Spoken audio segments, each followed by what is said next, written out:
talk about serious business, I'm talking about getting down to the actual facts and saying, what do we know? Ms. Farrington submitted to you that we know she was this, and absolutely she was that. We don't. And I'm not going to sit up here and tell you that, because we don't. We just don't.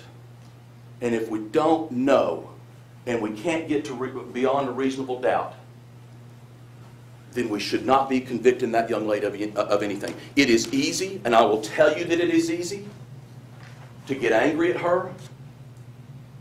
It is easy to be angry at her. You read about these all the time. There were 2 this week.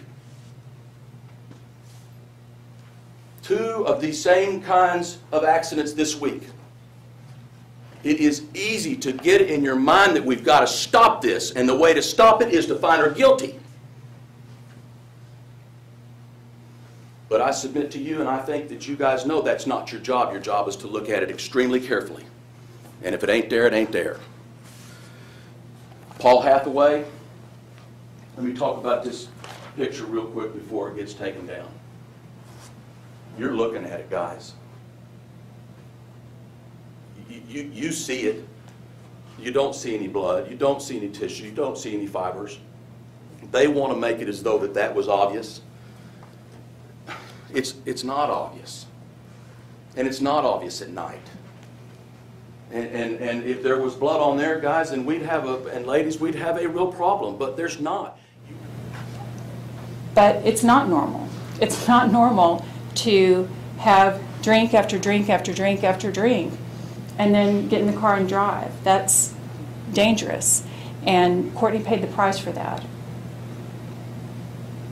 The idea that the defendant felt or feels a lot of sorrow about what happened to Courtney, I don't have any doubt that she's sorry that she's in this position.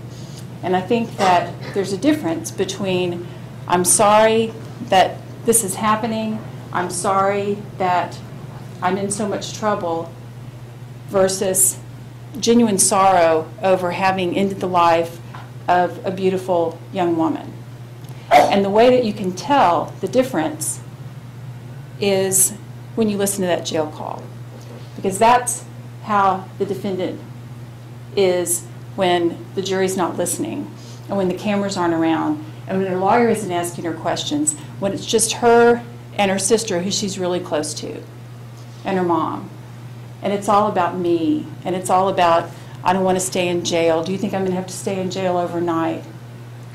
She has just found out, according to her, that she has caused the death of another person.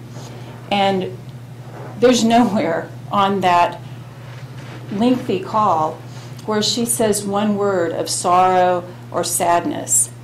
So pardon me if it rings a little hollow to hear about the defendant's sorrow.